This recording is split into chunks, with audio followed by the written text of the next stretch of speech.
This is Software Engineering Radio, the podcast for professional developers on the web at se-radio.net.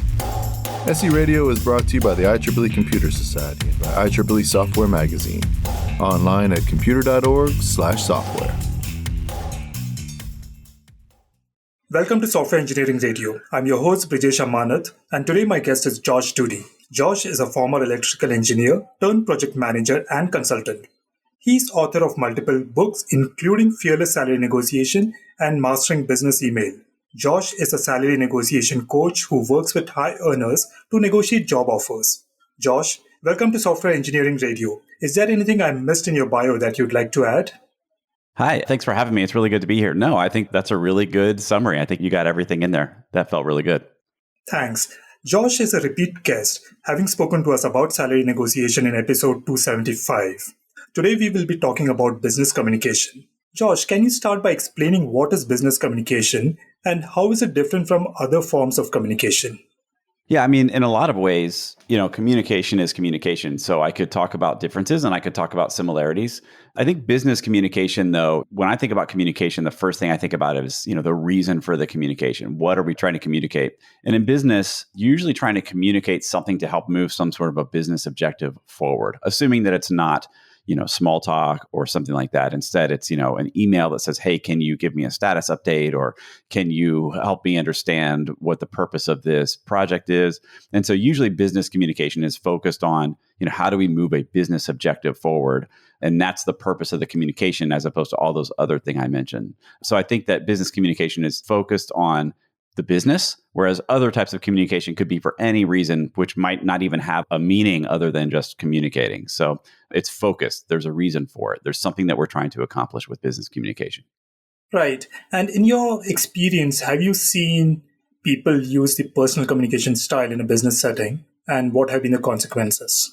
I have. I think sometimes it is pretty effective, especially when there's a big difference between sort of like the person's level in an organization with the other person they're talking to. I think it can help to be more personal. So, if I happen to bump into the CEO of a big company in the hallway, I think it's really helpful if the CEO is a personable person who's able to talk casually. And that could be beneficial to the working structure, the working environment. Whereas for people who are closer together, sometimes being a little bit too personal can obfuscate what the purpose of the communication is and can actually slow things down. So in other words, if a manager and their direct report are communicating in a way that's too personal, direct report might not understand the urgency of a situation or might not understand the criticality of a thing that needs to be accomplished because it sounds like just a friendly request or communication. And so I think there are positive and negative things that can come from more personal versus more professional type communication styles. But when I think of the personal, I think it can be really helpful in settings where there's a big gap in the org chart between two people and they're not trying to accomplish something specifically business oriented. Whereas, of course, if the CEO is communicating with the company in an all hands meeting or something, more professional is usually better, in my opinion, directed at the objective so that there's no confusions, so that everybody's on the same page. Right. So like most things in life, context matters and it depends on where and whom you're talking to and what are you trying to achieve out of that conversation. Yes, that's a great summary. You summarized it better than what I said. No, not really. We'll move into the next section where we'll dig deeper into the various communication styles and modes of communication. And let's start off with meetings. What are the various types of meetings and how does one gauge what's expected from a meeting when you get the invite? Yeah, there are probably sort of an infinite number of types of meetings, but in general, even zooming out, if I am scheduling a meeting with someone, first of all, before I do that, I want to make sure that I can articulate what the purpose of the meeting is, regardless of what the format or medium is. And I think that's pretty important. I know, I'm kind of easy to find on the internet. And so people reach out to me pretty frequently asking for meetings. And it really helps me to know when they say, hey, do you have some time to chat? If they can say why, so that I understand the purpose. So the first thing is with any meeting, regardless of the medium or the location, I think it's important to just have a specific reason for that meeting in mind. Time is really valuable, especially in engineering where flow is a really important thing. You want to have your schedule disrupted as little as possible if you're trying to get into flow. And so I think that if I'm requesting a meeting or someone else is requesting a meeting, that it's important that the purpose of the meeting be sort of stated up front. As far as the types of meetings, My mind first goes to individual, like one-on-one meetings and group meetings. Prepping for those is much different, I think. The more people that you have in a meeting, then the more important it is to make sure that each one of those people has some purpose for being there. Similar to, articulating the purpose for a meeting up front when you're asking for it. It's also important to say, well, I've invited, 17 people to a meeting. Do they need to be there? And they're wondering the same thing. So that's the second thing is everybody on this attendee list really needed to be in the meeting, in understanding that the fact that they're attending the meeting means they're not doing something else. So there's an opportunity cost to them being in the meeting. And I think it's important at any level of the organization to think about this. So what I mean by that is, sometimes newer employees will not really think through that at all. And they'll say, oh, I have a question. I'll just schedule a meeting with these 10 people, and not realizing that they're literally claiming, thousands of dollars of time of value to have a meeting without thinking through, like, is it necessary that all these people be there? And the flip side, a lot of senior people in organizations sort of just dismiss the effort that it takes for someone to stop what they're doing and attend a meeting for them. And so they'll just kind of broadcast a big meeting invite to a bunch of people without thinking, is it worth it disrupting all of these people's work so that they can come to this meeting? So again, this all comes back to, what is the purpose of the meeting? For the different formats, once you've decided, who actually needs to be in this meeting, whose time is it worth spending in this meeting, then you've got your sort of classic phone meetings, right? You've got a teleconference basically where a lot of people call into a phone call. You've got your Zoom meetings now is, I think becoming dominant where it's, face to face. And then you've got sort of your in-person kind of meeting in a conference room or something like that. And I think, again, each one of those has a purpose. I think this is maybe a side quest, but I think it's a little bit unfortunate that Zoom has become so popular and that people just want to kind of default to like a video meeting. And the reason for that is that through my career, whenever I'm in a meeting, sometimes I'm able to multitask. And I know that can be kind of frowned upon, but Zoom essentially requires, especially if your camera is on, it requires you to be kind of artificially focused on a specific thing, which means that your mind cannot be doing anything else, even if you are not even required at that moment in the meeting. So if it's an hour-long meeting and I'm on camera the whole time and I've got 5 minutes of responsibility, people might be frustrated when they see me looking down at my desk or checking my email or something like that. And so Zoom is an interesting hybrid where I think it can kind of close the gap geographically, but also it can make it really difficult for people to actually do other things and they're sort of stuck. Whereas if I'm on the phone, you can't see my face. I'll frequently be multitasking. I'm not right now, by the way, but I'll be multitasking because it's audio only and you can't see me.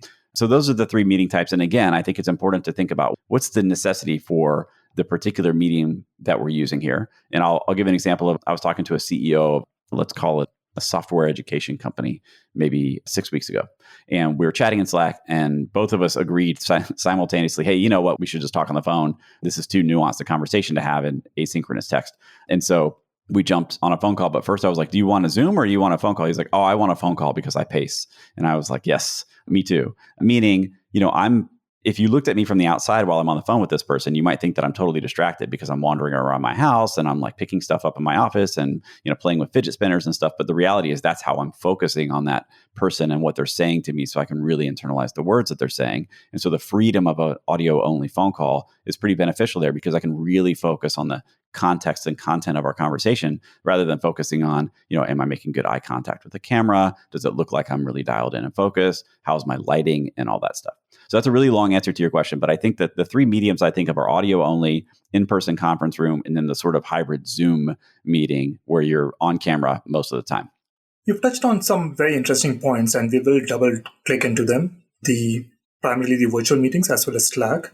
But before that, I do want to ask some generic questions around meetings. So one of the most challenging situations that one finds in a meeting is where you have to deal with disagreements. What's a good way to deal with disagreements in a meeting? Oh, that's a really good question. I mean, I can talk a lot about it. I mean, I really believe I probably could write a book on that, and there probably are books written on it. But I'll give you my kind of general principles for disagreements. First of all, I generally assume that when there's a disagreement, that both of the disagreeing parties have honest reasons for disagreeing. So in other words, I'm assuming that people are not trying to sabotage each other. This is a healthy working environment. And so what that means is if there's a disagreement, what it means is that the people just have a different vision for how the thing should be accomplished or what the purpose of the activity might be, or even just the data that they're looking at. And so that's my baseline is, we have an honest disagreement here. We both just have a different perspective on this thing. And because of that, I think the way to approach that is with a sort of positive approach. And so this is something that I've thought a lot about and that I teach people in the courses that I make, and that is using positive language and sort of a positive perspective on the communication that you're having. So if there's a disagreement, the first thing I do is try to find a common ground, right? And also I look for an opportunity to say, hey, listen, I disagree with you on this, but I think that you've done a great job with whatever. And so that could be, yes, I disagree with you on the data that we're looking at. And I think that you've done a great job with gathering the data and interpreting it. And I think that we just fundamentally disagree on what the interpretation of the data is. But that doesn't mean that either of us is necessarily wrong. It could just mean that there are different implications for what we're looking at. So I'm looking for the positive spin on the disagreements. So, and the reason to do that is very tactical. It's because when we can agree on something, even if it's that we both are doing this in good faith, then we can collaborate better to come to a solution to the disagreement. Because by definition, the disagreement is sort of an impasse. It means that either somebody's going to have to pull rank or we're going to have to convince one or the other person that their perspective is the right perspective, or find a common solution that is a third perspective that may not be either of their perspectives. But to do that, you have to be able to collaborate. And so the alternative would be coming at the disagreement saying, I think you're doing this in bad faith, or just having a bad attitude about it. And that's essentially going to block progress. What that means is if you take that perspective on a disagreement, you're going to continue to have a disagreement, which is not really conducive to moving forward in a business sense. So the first thing is to find a positive commonality, to understand the person's perspective the best you can, to recognize that they've probably put some work into their opinion, and then to start pursuing a common ground to resolve the disagreement. In general, resolving disagreements, I mean, there are literal books written on this, and it's a very difficult topic. But I think that the most important thing for business context type disagreements is to zoom out and to look at, what is our top line goal? KPIs, whatever you want to call them. But we should be discussing something that somehow contributes to what the company or the team or the business unit is trying to accomplish. So first, let's agree on what the thing is that we're trying to accomplish. And then let's see if we can figure out a way out of disagreement to get to a thing that helps us to accomplish that goal. And so I think that is a good way to avoid sort of personal level disagreements, to avoid vilifying the counterparty that you're disagreeing with, and instead to focus on what's the common thing that we're trying to accomplish here and how do we get to that thing.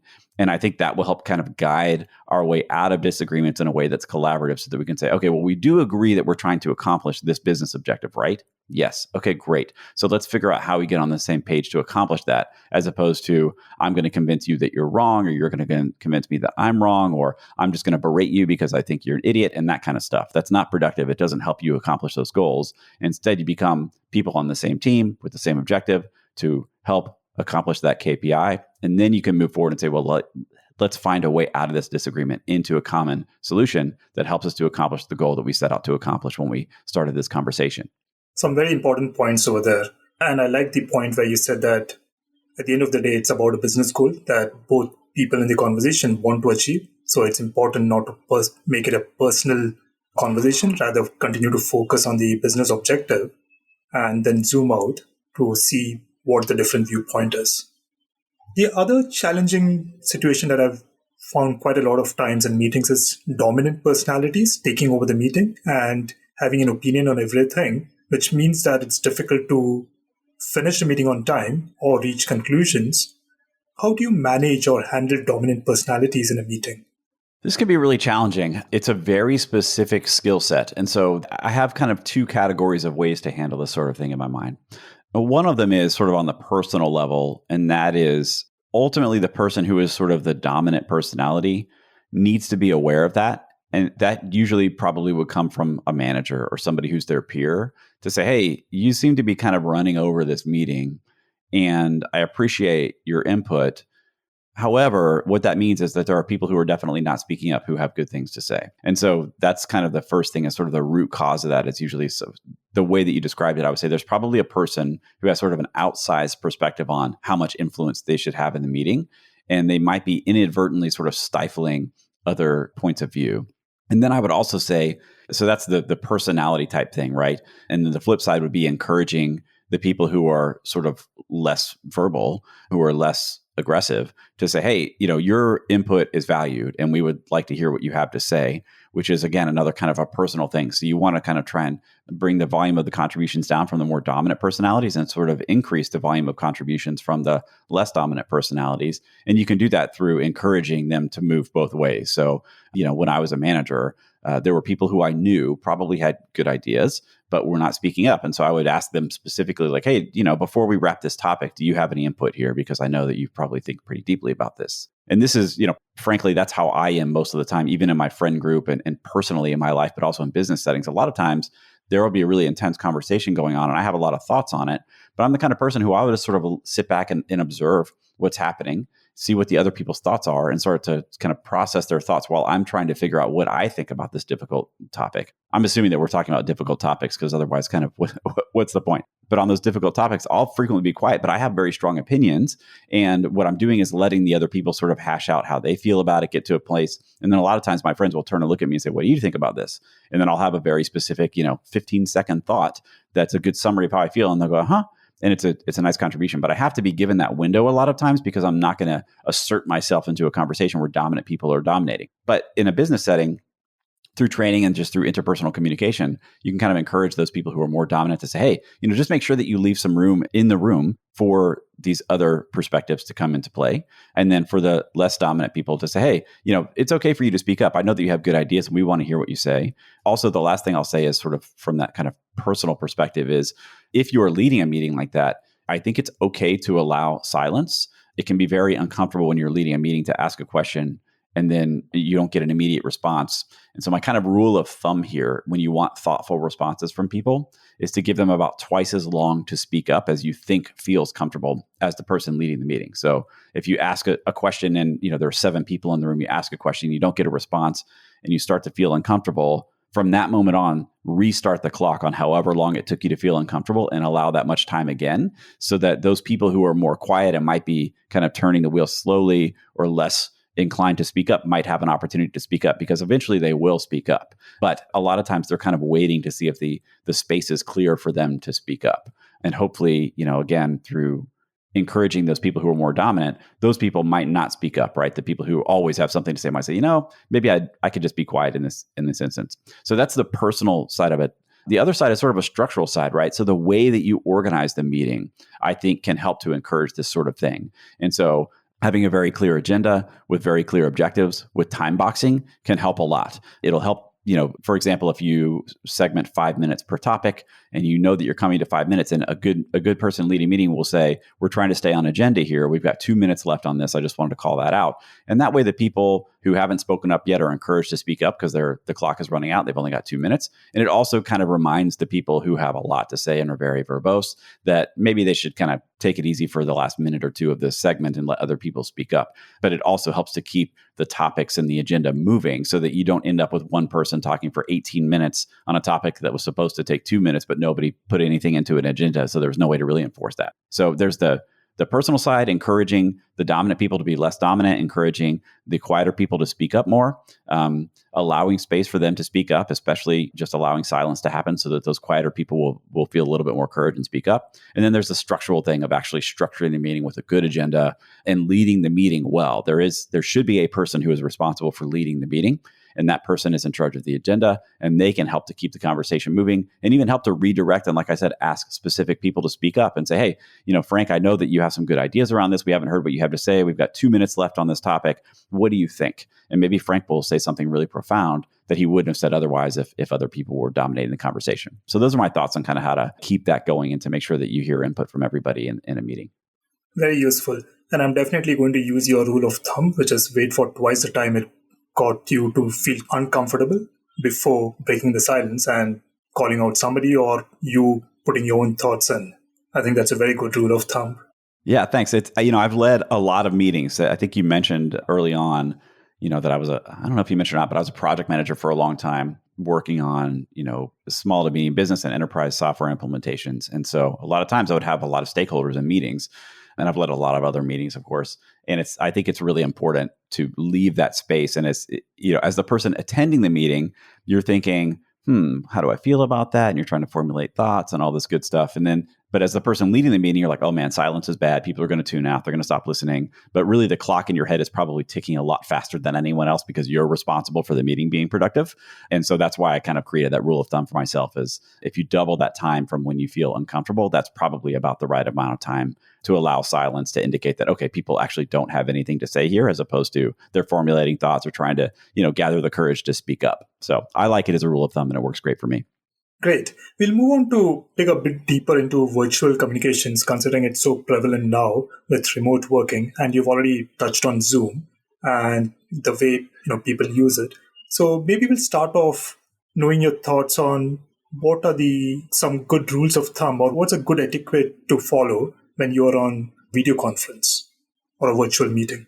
Yeah. First of all, it's really interesting because we've done, especially with once the pandemic happened and everybody moved to Zoom, we've kind of all collectively moved to these video meetings. And I've been doing them for probably 10 years in different capacities with Google Hangouts and Zoom and other media. However, I think this is still kind of emergent. So I'm not sure there's a great answer here yet. I think we're trying to figure it out. I think a couple of things. One is I do think that it's important that if you're going to have your camera on, I don't think you necessarily have to be looking into the camera at all times, but I think that it's important to not be doing stuff that's distracting.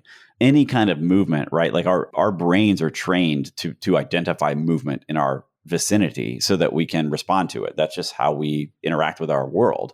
And so the really interesting thing about Zoom is, you have, 10 tiles on your screen and everybody is doing their own thing with different lighting and stuff. And you can see people moving and it's just very distracting.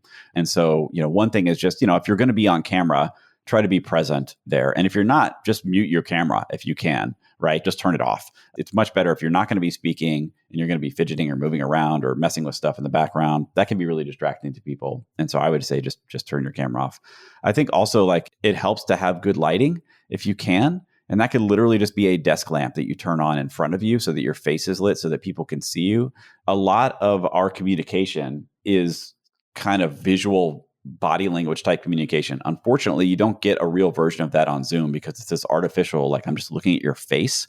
Whereas I would, for example, if you and I were talking face to face, probably like 30% of the time we would actually look at each other in the eye. And the rest of the time, we would be looking off or, looking at somebody's shoulder or, looking down at my hand or something like that. Like we just look around when we talk. But if you do that on Zoom, it feels really weird.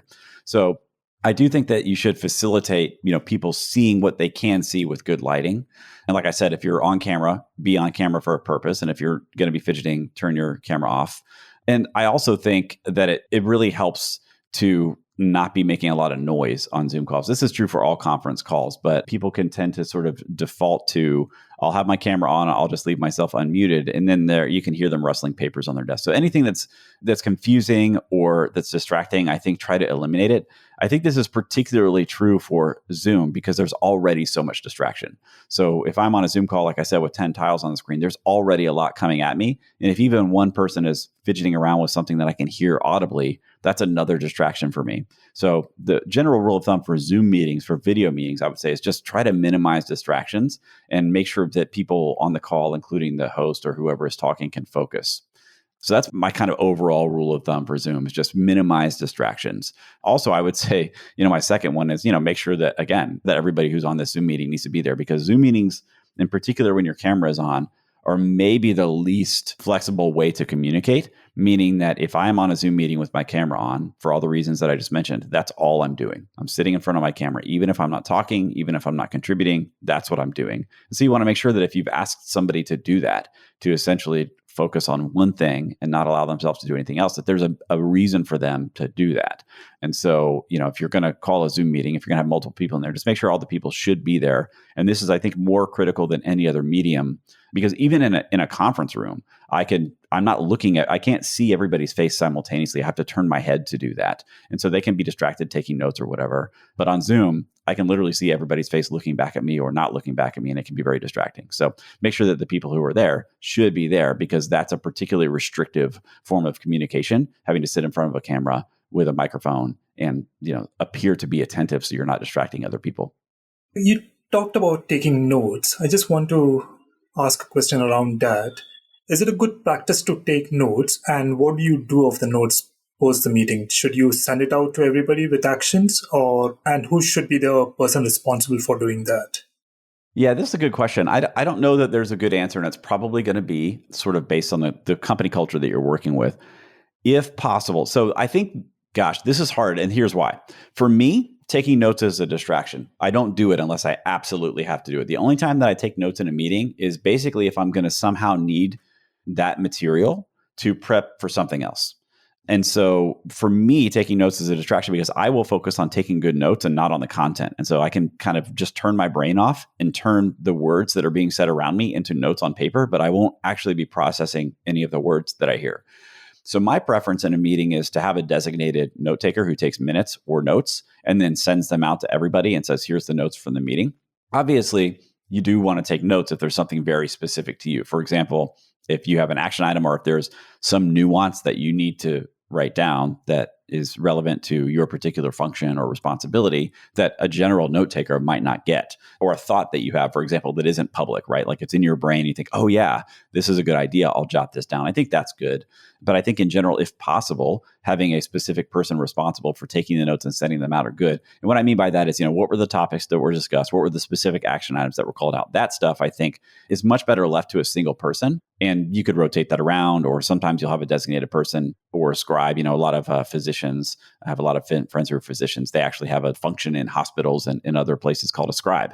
And this person shadows the doctor and takes notes on behalf of the doctor so the doctor can interact with the patient one-on-one, give them their full attention, and not have to worry about whether or not they're remembering everything or getting all the notes right. And so they can be totally present with the patient. So I think that's a good model for meetings, if possible, where there's a person who takes notes. That person is responsible for getting the high-level topics that were covered in the meeting, disseminating action items after the meeting so that everyone else can actually engage in the meeting itself, so that everyone else can just focus on the topic. I will say, I think for some people, taking notes is the opposite of me. I turn my brain off and just try to write words down as they come out. I think other people actually do process the information by taking notes. And I think that some people will perceive that to be sort of a distraction. So if I'm in a meeting, not me personally, but hypothetical me is in a meeting and I see somebody else taking notes, I'm thinking they're not really paying attention, but that person might actually be maximally paying attention by taking notes. So I think allow leeway for personal preference here. I would say at a business function sort of level, that having the ability to just have a note taker, somebody who takes minutes and action items, is a really good idea. It frees everybody else up to actually just have a discussion and a conversation. But I will say, that's my personal opinion. That's how I do things when I run meetings. Other people might have different opinions, and I wouldn't say that I'm right and they're wrong. It's probably going to be personal preference and maybe business culture. Yeah, I'll agree. I must confess that I fall into the latter part where I feel I concentrate more and I'm able to grasp more if I'm taking notes, because it stops my mind from wandering, and the temptation to multitask gets reduced because you're focusing on understanding what's being said and noting it down, at least the important points that you need to follow up on. Yeah, which I think is very valid, right? Like I know a lot of people that function exactly like you just described, that are just like you, where for me, taking notes is a distraction because for whatever reason, my brain just tries to focus on make sure these notes are good. I want to make sure I capture everything, and I'm not really actually thinking about the words that are said. Whereas you are able to focus in more because you're taking notes. You are processing the words, and you're not allowing other ideas or thoughts or activities to come to mind, or you're not distracted by a deliverable that you have tomorrow because you're taking the notes. So I think there should be a lot of leeway here in your business culture for people with different preferences on this. Sometimes I think there are things that you kind of have to do as a matter of rule. And I think there are things where it's personal preference that matters. And I think, this is one of those things where whatever makes the individual most productive, that's how they should probably, behave in a meeting with respect to note taking and making sure they don't miss anything. We'll move on to the next topic, which is around the next mode of communication, which is around internet messaging. So tools like Teams or Slack, which has become increasingly popular. How effective do you find using IM for communicating, and what scenarios would you use IM for your communication? I think it's extremely effective in the right contexts. I think it's very effective for the more nuanced something is. I think maybe the less effective asynchronous communication is. And the reason for that is just that it's so long, especially, one of the benefits of asynchronous is time zones. One of the downsides is having a nuanced discussion across time zones can literally take days. And so sometimes you just have to say, you know what, we don't have 3 days to go back and forth over multiple time zones and kind of figure this out. We should just have a call for 10 minutes and figure it out. So I think that it is for less nuanced communication that can be facilitated over multiple time zones, I think it can be very effective. I don't even know how many Slack channels I'm in, but a lot of them. Slack is my kind of asynchronous communication mode of choice. But I also use it, when I'm coaching people, we use Google Docs. And a lot of the reason for that is, where a lot of the things that I deliver for my clients are, for example, emails or scripts and things like that. And asynchronously communicating through those things is actually extremely effective because we can make comments and notes in the document itself. And so that's not IMing per se, but we do use comments, which looks like IM if you zoom out enough. But it can be really effective because we're in line in the context itself. And so the nuance actually kind of lends itself to that medium. Whereas if you're having like a high-level business discussion in Slack or Teams or any of these tools, if it's, tactical stuff, when are we doing this thing? What is your opinion on this? That's great. But if it's, hey, what are our business objectives for Q3 next year? It could take a long time to have that conversation and really come to an outcome in Slack. So I love asynchronous communication for, sharing information with people that isn't critical information. I don't think it should be used for critical information. There are better ways to do that, especially if you're across time zones. That can be missed. They may have do not disturb on. There's a lot of ways that stuff can be missed if it's critical, and that's just not the medium for it. But for sort of low impact, easy to discuss, non-nuanced things, then I think asynchronous communication is great because I can get to it when I get to it. Right. And so if you say, hey, let's have a Zoom call, like I said earlier, now you and I, the only thing I'm doing is having that Zoom call. That's all I can do. I can't do other stuff. I can't finish this task I was doing. I have to be on the Zoom call. Whereas if it's an asynchronous thing, you say, hey, what do you think, A, B, or C? Then I can just get to that whenever if it's not critical. And it's fine. Now I have 5 minutes in between meetings. I'll just answer that question real quick. And so it allows for a lot more flexibility. So I've always been a big fan of asynchronous communication, whatever the medium, for stuff like that, because it doesn't distract. You can use it to fill in gaps in time that you have and just answer questions that way, as opposed to, kind of forcing things in where they don't belong or using the wrong medium for a meeting. So to answer your question, I'm a big fan of Slack. I wouldn't use it for, critical stuff. I wouldn't use it for extremely nuanced conversations, but for asynchronous stuff that's pretty easy to discuss, I think it's great because it allows everybody to sort of take that task when they can take it and leave it until the time is good for them to get to it. How do you ensure the effectiveness of Slack or Teams to ensure that team members understand, it's asynchronous, so they don't need to jump and drop everything and respond immediately to your query on Slack? I think that's a really tough one. So I think this comes down to sort of like personal tactics, right? One thing is just as a matter of sort of company or team culture, just making sure that people understand that. So the things that I just said, for example, would be good things to do in like an all hands meeting and just say, hey, listen, just so you know, Teams is not for business critical stuff. So if you send somebody a message on Teams, assume that it could take them a little while to respond. And so that can help to sort of level set at the culture and figure out, to make sure people are just aware of the fact that, I'm not necessarily sitting there waiting on a notification in Teams or Slack. Also, personally, I do this all the time, where I'll have a question for somebody. It might even be kind of a nuanced question, but it's not urgent. And so, I know the best way is to get it in front of them so that they can think about it. And I'll start with, in all caps, this is not urgent. And then I'll ask them the question. So sometimes, when you're thinking, I'm going to ping this person in Slack, how do I make sure that they don't drop what they're doing? A good way to do that is just to start with not urgent in caps. Like let them know you do not need to respond to this right now. I do the same thing in email, by the way. So I'll send an email pretty frequently and I'll start it with, hey, just so you know, this is not urgent. Answer this whenever you can. And then you have to give them the freedom to do that. You can't just ping them an hour later and say, hey, did you see the thing? Because then you're kind of contradicting yourself. So I think there are two layers to this. One of them is sort of corporately just kind of explaining what the different media are for they're using to communicate. And, when is the time to use this medium? When is the time not to, or to use a different medium? And then personally, you can kind of emphasize to people, this is not urgent. I like to do that. I'm a big fan of that because then when I do have something that's urgent, they will know it. I'll say, hey, if you could answer this as quickly as possible, that's great. And people will answer me quickly because I never say that unless it really is urgent. And otherwise, I'm usually telling them this is not urgent. Don't drop anything. Just get back to me when you can. And so I think that's just a good kind of policy in general, is to sort of let people know what's the level of urgency. And of course, to silo the level of urgency of your communication into the appropriate communication channel so that you're not asking for super urgent things on an asynchronous thing like Slack. And instead you're moving to, whatever would be the best way to communicate that. It could be a phone call or it could be an email. or whatever it is. But just making sure that you're using the right medium first. And then second, communicating the level of urgency so that they know whether they need to really pay attention right now and drop what they're doing, or they can finish this task and check it after lunch. Right. It almost seems like there's an hierarchy of communication modes based on urgency. You start off with picking up the phone if it's super urgent, and move down to maybe email or Slack, and then move down to meetings. What would your view be about that hierarchy? How would you stack the various modes of communication?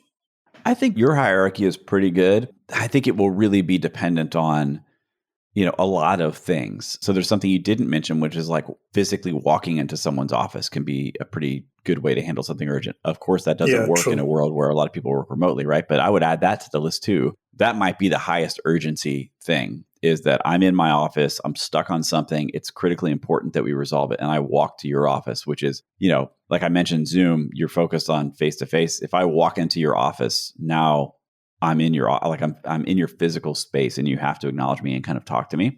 So that would be, I think would be something that would be reserved, especially unannounced. I mean, obviously you might schedule an in-person meeting. It's totally different, but showing up unannounced in somebody's physical space can be a way to communicate significant urgency. And so that would be on the list too. And I think those things will kind of move around depending on, are you co-located or not? Are you working across multiple time zones? But I think your hierarchy is pretty good. I mean, in general, maybe what I would do is say, instead of like pick up the phone or in person, there's like instantaneous synchronous communication, whatever that looks like in your organization would be like the highest level of urgency. So that could be walking into an office, it could be picking up a phone, and then you kind of slide down, email is asynchronous, and in some places kind of carries more weight than, for example, IM, and in some places it might carry less weight.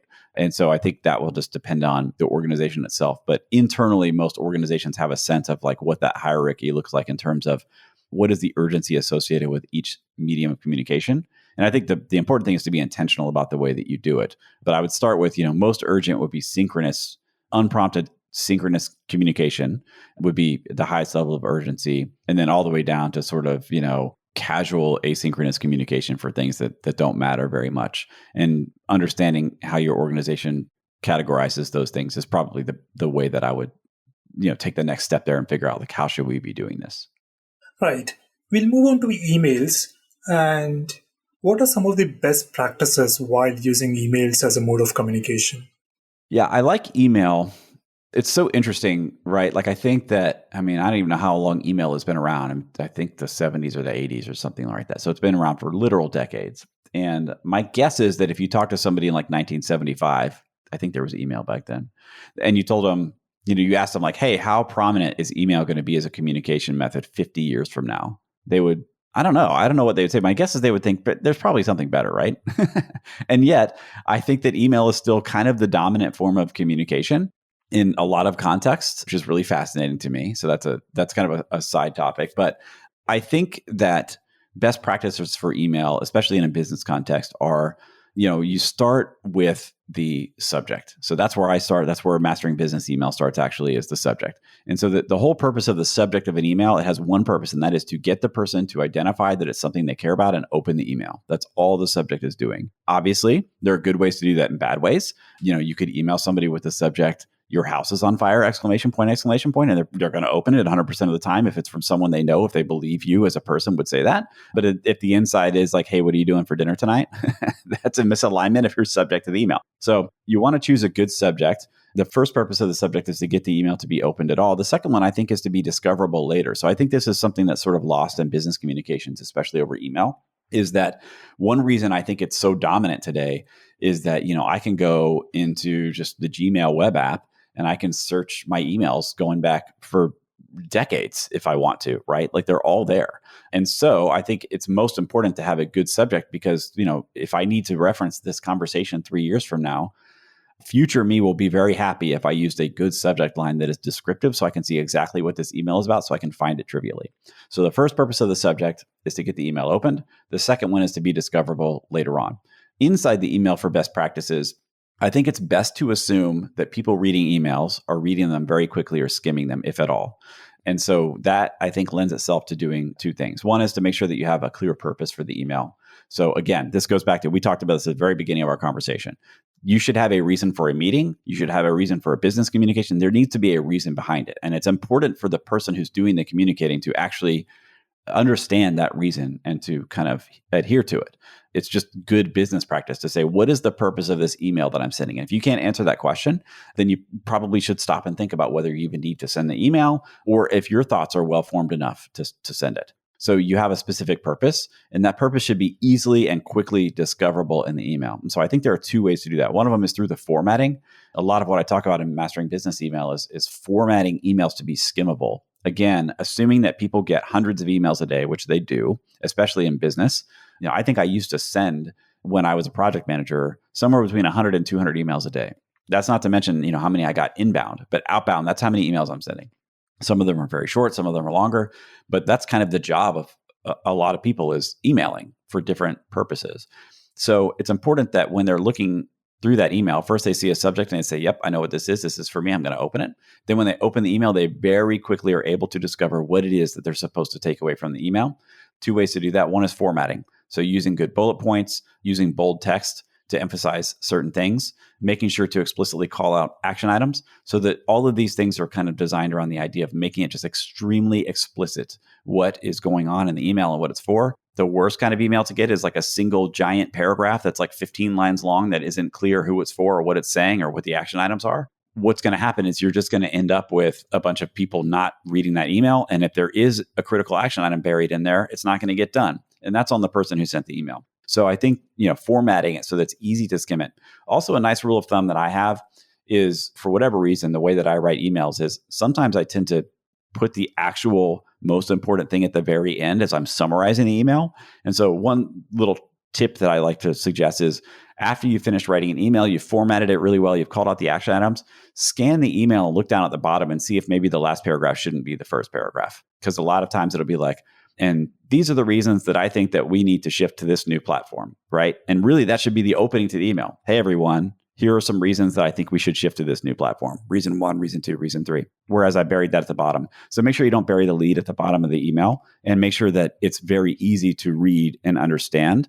And then calling out action items very clearly, I think, is important. It's one thing to inform people. It's another thing that if they have something they need to do, you need to make it very clear so that they can see it, skimming the email for literally 3 seconds and see, oh, I have an action here, and they can take that action and understand what to do next. So those are kind of my overarching thoughts on business email, and I'm happy to dig in to anything there if anything kind of resonated with you, or we can move on. Absolutely. I think quite a few golden nuggets over there. So just to summarize, first is make sure the subject calls out the purpose so that the person receiving it opens the email. That's super important. The second one is to make sure it's discoverable so that you can, if you want to search for the email afterwards, you can easily find it. I think the third point that you make, which is assume people skim over emails, is very important. The person writing the email might have spent a lot of time composing it, but not everybody reads that entire email. It's, long form articles are not in style. People don't take the time to read a very long email, even though it might be covering a lot of points. And I like your rule of thumb, which is, whatever you're trying to convey, the key action or the key message, bring it to the top rather than leave it at the end, because the reader or the recipient might not reach the end of the email before he or she jumps into something else. Yeah, I think that's a great summary. I think if people follow those guidelines for writing email, they'll find that it's a lot more effective. I mean, that's what I'm always thinking about, is how to make stuff maximally effective. And I think the guidelines that you just summarized there very well, if everyone does that, then business email suddenly becomes a lot more effective. It takes a lot less time from people. Writing a good email takes a while. There's I think it might be apocryphal, but I think it was attributed to Mark Twain, who says, I was going to write you a short letter, but I didn't have time, so I wrote you a long one instead. It's really hard to write succinct, skimmable emails where the action item is obvious. It takes a lot of effort, and it is a learned skill, but I think it is worth learning, understanding that if you do that well, then the person who receives it in the 20 seconds that they're going to give to you can totally understand exactly what they need to do, what their action items are, what they need to understand, and they can move on. So that's part of the gift of writing a good email to someone else, is that they don't have to spend a lot of time digesting it. And like I said, later on, you might be searching for that. So it's really important to remember email is kind of infinitely discoverable over the long run. And so a lot of the emails I send for my clients are meant to be written as a communicating something, but also to make sure that later when this is looked at by someone else, that it's very clear what's going on here and it's not ambiguous. And so I think it's important, whereas Slack messages, things like that, they're more or less ephemeral. They're just kind of going to go away. Zoom meetings, usually you're not recording them. It's going to go away. But email is usually, it's more of a kind of a permanent document, which is sort of weird, but it's the way it is. So make sure that when you go back to look at that in 2 years and try and figure out, why did we decide to change platforms? There's an email that says, here are the reasons we should change platforms, and ABC. And then there's somebody responding saying, I think, region B really resonates with me. We should do it. And you can find that really easily in email, which is, sort of just a discoverable historical document that's going to be out there forever. You also brought up another interesting point, which is when you were in your previous role as a project manager, you used to send out a lot of emails in the hundreds. And that is the question I wanted to ask about managing email overload. So in addition to those emails that you receive from people, a lot of emails that I receive are automated emails saying that the build is successful or it's failed, or CI/CD commits, request to review PRs, and so on. How do you manage email overload? This is a really interesting topic to me because I do not think that there is like a best practice here. I think it's personal preference. So there are a few ways to do this. The way that I do it actually is I use, the Gmail app on my phone, and as soon as I see something come in, I just archive it right away, unless there's like a specific action item for it, or I snooze it, right? And so I'm an inbox zero kind of person. A lot of people just cannot do that, and I understand that. So my second suggestion will be more for them. But I think just my rule of thumb is I just deal with it right away. I get it, I read it. If I'm going to have to take action on it later, I will snooze it or do whatever I need to do. If I don't need to take action on it, it's just an FYI, I'll just archive it right away. I also think that it depends on your email client, but nowadays most email clients have, labels or folders and stuff like that. So I think one thing I would do, especially with those automated pull request emails and stuff, unless you actually need to review all of those emails and understand them, or like you said, like deployment status emails and stuff, I would just set up, a label in Gmail or a folder, I think is what they use in Outlook, and just have it immediately shunted over to that place. Just get it out of my inbox. I don't even need to see it. And so that's a lot of it, is understanding, do I even need to see that email? And the same goes for a lot of our email, even in business context, a lot of our inbox is like newsletters and stuff like that for products that we signed up for, or whatever it is that we're kind of signed up for. And I find that I just need to go through every now and then and just unsubscribe from a bunch of newsletters, because I don't need that in my inbox. And even just being distracted by this thing coming in my inbox, and it's like, I haven't even opened an email from this company in 6 months. Why am I still getting emails from them? So I think that's, the high level is try to make sure that the stuff that actually appears in your inbox is stuff that you need to know is there. So all the automated stuff that comes from, deployment and CI and like GitHub emails, unless you really need to see them, just send them off somewhere else, put them into a folder, put a label on them so they don't show up in your inbox. Unsubscribe from stuff that you don't need to be subscribed to, especially, if you realize you haven't even opened that email in months and months, you probably should just unsubscribe from it. You can always go back and get it later if you ever think, I wonder what happened to that company and the SaaS product I was kind of looking at. You can just go find out. So yeah, top of funnel, I would say, is important there. Keep the stuff that actually comes into your inbox to a minimum. Use labels and filters liberally if you're comfortable doing that.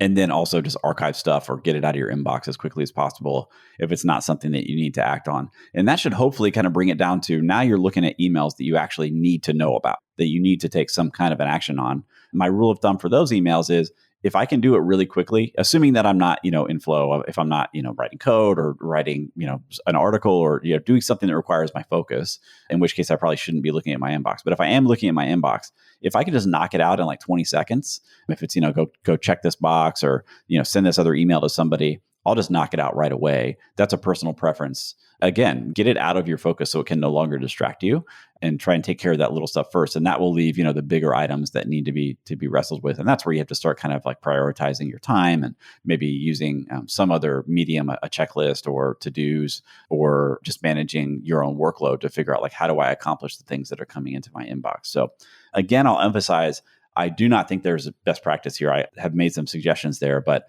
I think different people kind of navigate email very differently, and there's not a best way to do it. There's a best for you way to do it. And those are the things that I do to try to kind of keep my inbox managed. Moving on to a tool which is universally used and hated by almost everybody who uses it is PowerPoint presentations. What are the common mistakes made when somebody presents or creates a presentation? I mean, the most common mistake that I see is just way too much information on the slides themselves. Sometimes you have to put a lot of information there, especially if you're showing, charts for quarterly earnings or something, right? So CFOs maybe don't listen to me right now. But for most people, if you're doing a presentation, you're probably presenting to an audience who needs to know kind of generally what you're talking about. You might be teaching them something, or you might just be conveying some basic information. The PowerPoint presentation itself is not the information. It is a tool to help you to communicate that information. And so, the rule of thumb is, 1 slide per minute. I think I'm fine with that. I could go, over or under on that, but keep the actual stuff on the slide to a minimum. So, 3 or 4 words or 1 or 2 bullet points or 1 image, and try to keep the number of slides to a minimum. Because again, if you're using the PowerPoint as the thing that actually communicates the information, you're probably using that medium ineffectively, I would say. There are better ways to communicate a lot of information. An email is one of them. A white paper is one of them. But I think that the words that you're saying are what you're communicating. And so the PowerPoint is just a way to facilitate that and maybe add some context in some cases. So you're describing something and now there's a chart on the screen that shows the thing that you're describing. That can be very helpful. But if you have, 15 bullet points or you're using 16-point font on a slide, it's probably got too much information on it. And the problem with that is I think people just tune out. Like if I see a slide that has a ton of information on it, I'm not looking at it. I'm not going to sit there and read the 12 bullet points on the slide. I just won't do it. And so you have 1 bullet point or 2 bullet points. You have 5 words, 10 words of 1 picture, and try to use a lower number of slides. Try to communicate in fewer slides. Now, there are exceptions to this. I have a friend, Keith, who is very, very, very good at public speaking. And he'll do a PowerPoint presentation with like 150 slides where it's literally just bang, bang, bang. But it's because his presentation style lends itself to it. Most people can't pull that off. I think he might be the only person I know that can pull it off. So for most people, I would say fewer slides, fewer words on each slide, just less stuff. And make sure that you understand that what you're communicating is not a PowerPoint presentation. If I build a PowerPoint presentation and I could just send you the presentation and you don't need me to present it, then I think something went wrong somewhere. I should have written an article or a blog post or sent you a book or written a white paper. And so the purpose of the PowerPoint is it's supposed to facilitate like a live presentation. So I think keeping those things in mind will really help make PowerPoint presentations better and have people actually pay attention to what you're doing, and also just make people better public speakers. PowerPoint is a tool to help speak publicly. And I think it should be used that way and not as an actual medium to communicate information, which is not really what it's designed for. Right. Interesting thoughts and very useful tips. Moving on from the modes of communication, I'd like to talk about cross-cultural communication, especially now in the current setup where we have teams which are distributed across geographies. What are the key considerations when you are communicating with individuals from different cultures, different geographies in a business setting? I think one thing is just to be very careful sort of how you're communicating. I think, so I'll use like the US as an example, right? Even if I'm communicating with people that are in different parts of the US, like there are things that I would say that I would consider to be a joke or an idiom that won't register with other people. They just won't even understand it. And so I think it's important in cases where the differences in kind of cultural understanding of the specific words that we use are high, then just being more explicit and more direct is better. This can be taken overboard. And so, engineers sometimes can kind of err on the side of being too direct. And so there is some nuance there. But I think in general, just ask yourself, is the way that I'm phrasing this going to be understood by the person who is reading what I'm writing? And so I think with written communication in particular across cultures, that's the best way to do it, is to keep it simple, keep it direct, use words that are understood by everyone. I think you can be a little bit more nuanced on, for example, a phone call, because a lot of times, the tone of your voice and other cues that you give will help to communicate that you're actually telling a joke or you're being sarcastic or here's what you actually mean. But if you're writing something down and you're communicating with somebody from a different culture, I think it's important to just be direct. The caveat I would put on that is I've had a number of conversations with friends who run firms where they have engineers and salespeople. Those are kind of cultures too, right? Engineering culture is different than sales culture. It's different than finance culture. And so I think understanding, when we're talking about cross-cultural communication, sometimes we're not talking about, geographic distance. We're talking about sort of work function difference, different cultures of work function. And I think the same things apply there, where it's like, an inside joke for a sales guy might be completely missed by somebody in engineering and vice versa. And so I think in those cases, again, it's important to just be direct and communicate directly what you mean, and the less personal the communication. So for example, asynchronous communication on Teams, then the more direct it should be. And I think there could be a little bit more nuance and, more personal communication where you're, synchronously communicating in person. I'm sitting down across a table from you and we're talking. You can learn so much more about what I mean by watching my body language and seeing my face and hearing the tone of my voice and the cadence with which I'm speaking. Whereas, in Slack, all of that stuff is not available. All you can see is the literal words that I write. And so I think it's more important to be direct there. A caveat I would add also is try to be positive. So direct can also come across as very harsh, especially in writing. And so what I mean is, direct might be, you missed your target. Please do better next time. That's direct.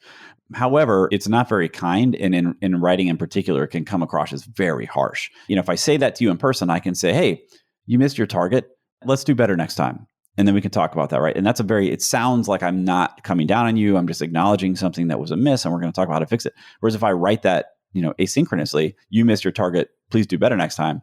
Man, that seems really harsh. And so I think using positive language, which is something I talk a lot about, is super important, where, you find a way to say things in a positive way. So rather than you missed your target, you might say, let's see if we can find ways to improve the way that we're performing this business function so that we can make the target next time. It's a little bit more wordy, it's a little bit indirect, but it will come across as less mean in asynchronous kind of written communication. And so using positive words can kind of help bridge that gap. So cross-cultural communication is a big challenge. I mean, it's becoming more and more of a challenge, like I said, geographically, but also in terms of business functions. Business functions are overlapping more and more these days. A lot of people are communicating with people they wouldn't have communicated with before. And so I think, default to being direct and trying to use positive language when you can. Those are my kind of two rules of thumbs. Right. And how can one navigate potential language barriers? So if you have people who are based in a non-English speaking, native English speaking country, the grammar might not be right. And that might imply that, the message does not get conveyed correctly. How do you navigate such situations? Yeah, I think a lot of that is, if the parties are being direct, then the grammar is sort of less meaningful, I think. And I think also, I had a number of jobs where I worked with people globally, frequently people from India, but also people from countries in the UK and, Germany, for example, and other countries like that, where, we're not communicating in everyone's first language, whatever that is. And so I think just understanding that it's really hard to learn languages. Any language has a lot of nuance to it. And I think just kind of giving some grace for that is the way to go. There's not like a really tactical way to do it. But if I'm communicating with somebody who I know they're communicating with me in English because I can't speak their language, first of all. And so they're communicating with me in my language, which is a benefit to me that they have learned my language. And they use something that appears to be grammar that isn't quite right. Unless it's a huge deal, right? Unless they're writing, for example, if they're client facing, that might be something we should work on because the client might perceive, a different level of engagement or knowledge or quality or whatever those things are because the grammar doesn't align with a job function. But internal communications, I think it's, you just kind of have to say, that person is doing me a favor by speaking a language that I understand so that I don't have to learn their language. Maybe I don't need to nitpick their grammar. And so internally, I think you just kind of have to accept it. It's just part of the fact that we're doing business globally. And then, like I said, if the person is going to be communicating with a client, I think, maybe correct grammar is more important there. And that's where, we talk about how can we help this person become better with grammar, or possibly have them communicate through an intermediary or somebody who can summarize or something like that so that the client perceives, a high level of understanding of what's going on. So I think most people now understand that just because someone doesn't use the correct grammar doesn't mean they don't know what they're talking about. But you always want to be kind of as polished as you can be when communicating with clients. I will say we're talking about grammar here, but there are a lot of people who are communicating with clients who speak perfect English and are doing it poorly. And so I think, in general, that's something that I should be on a company's radar, especially when they have customer facing roles, that they're doing consulting or have a customer service or something. It's important to help them to understand how to communicate with clients, not only with the correct grammar, but with the right words and the right cadence and the right tone and the right level of helpfulness, so that those customers feel like they're getting a lot of value for whatever they're doing there. So, grammar is one thing, but there's a lot of other things about communication where people don't do it quite right. And it can be a quality signal, whether it's actually a real signal or not. And what strategies can help build trust and rapport with colleagues from different cultural backgrounds? I think that's another thing that's extremely challenging. One is just to understand that you are from different backgrounds, which means you're going to be different people. And then I think, like I said, this is where the positive language thing that I mentioned earlier kind of comes into, is like, if you're more kind to people, they will be more kind to you in general, and it will facilitate more relaxed conversations. And so if somebody communicates with you and they use grammar that isn't quite right, and you call them on it every time, even though it doesn't really matter, that person is probably going to have a hard time connecting with you on a personal level or being friendly with you, because they're afraid that when they try to do that, you're just going to nitpick them. So I think that it's important to just try to show grace there, and then to connect with them by just being a human being. And this is where even the occasional sort of synchronous phone call or Zoom meeting can be really beneficial, is building that culture so that you are comfortable talking to someone. It's amazing how, even you and I, our first conversation as we kind of prepared for this podcast and did some technical stuff, was a face-to-face communication. And I felt like I went from somebody who had communicated with you quite a bit over email to talking face-to-face. And now we're not face-to-face, but we're having a great conversation. And I feel like I know you really well from that one pretty short person-to-person, face-to-face conversation that we had. And so I think that that's something that companies should be looking for is, are there opportunities where we can do a synchronous meeting even once or twice a year, that's 10 minutes even, so that these people who work together frequently can actually see each other and know each other better. And I think that will make a lot of those communications easier, because it makes the person more human, as opposed to just, a person on the other side of a handle on Slack is a lot different than the person that I spoke with face-to-face on Zoom yesterday. So I think, showing grace, understanding that different cultures are just different, and we're not like other people, and other people are not necessarily like us. And again, I'm talking geographic, but also business functions where people are just different. Acknowledging that and leaning into it, embracing it, and then also trying to find ways to sort of demystify who that person is can, I think, be a huge help there. And that's a place where I am a fan of a phone call every now and then, or a face-to-face Zoom meeting.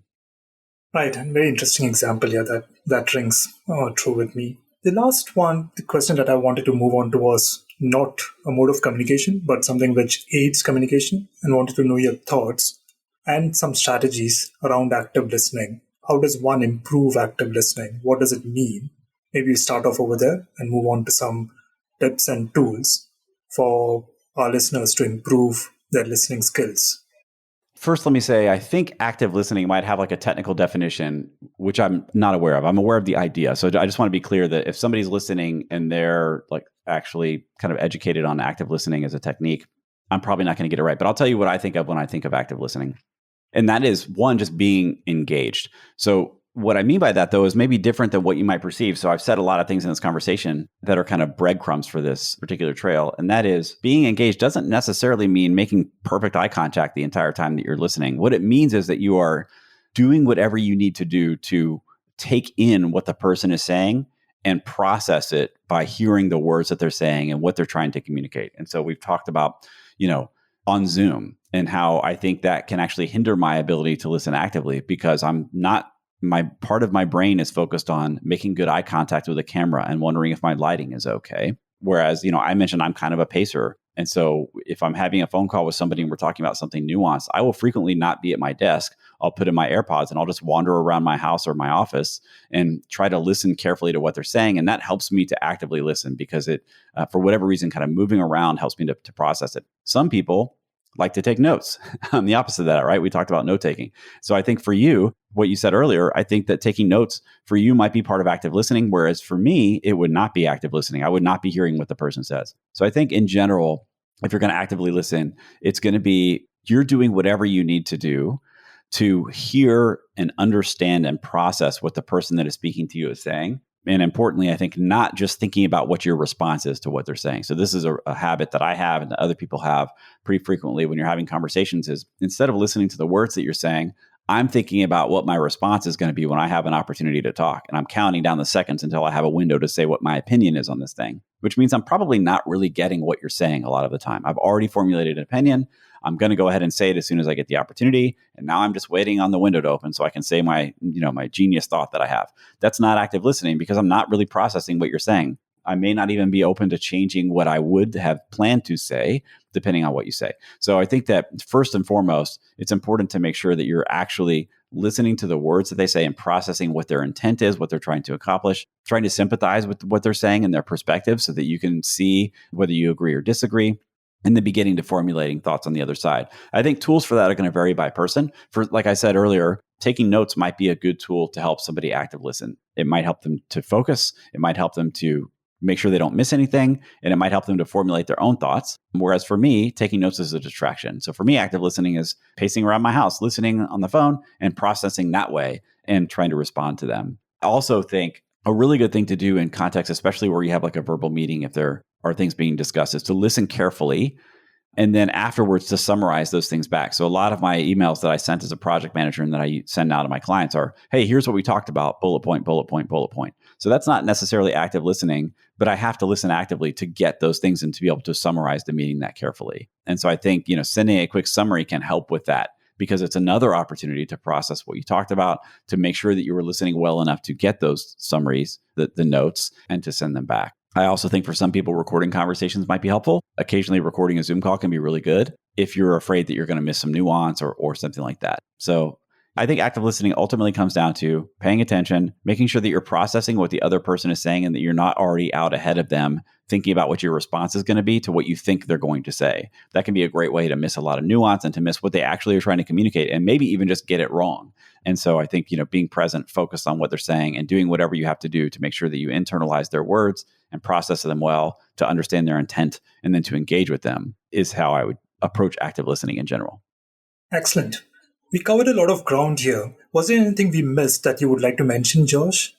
I don't think so. I mentioned positive language very briefly, and that's something that I would encourage. I think it's kind of a life hack for people. And so I would encourage you, and the reason this comes to mind for me is that it's good for any medium of communication.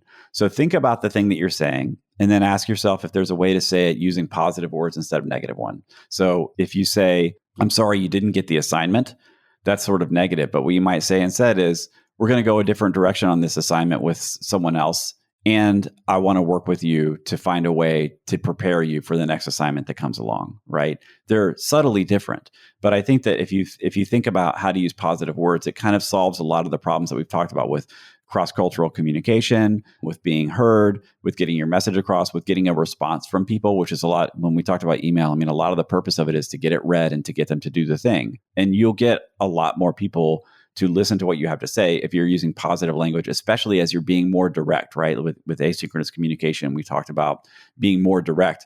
More direct doesn't necessarily mean terse or negative. It means explicit. And you can be explicit with somebody and make sure they understand what you're communicating while also being kind and using positive words. And so in general, I think just the filter for that is, what's the thing I'm about to say? Are there negative words in it like can't, won't, shouldn't, didn't? And can I replace those words with words that are positive? And how do I rephrase it so that it's a positive message that I'm sending, which will keep people engaged longer? It will help them to internalize it. It will make them less defensive. And I think it will get better results in the long run. I must say this has been a masterclass on business communication for me. Josh, thank you for coming on the show. It's been a real pleasure. This is Brijesh Amanat for Software Engineering Radio. Thank you for listening. Thanks for listening to SE Radio, an educational program brought to you by IEEE Software Magazine. For more about the podcast, including other episodes, visit our website at se-radio.net. To provide feedback, you can comment on each episode on the website or reach us on LinkedIn, Facebook, Twitter, or through our Slack channel at seradio.slack.com. You can also email us at team@se-radio.net. This and all other episodes of SE Radio is licensed under Creative Commons License 2.5. Thanks for listening.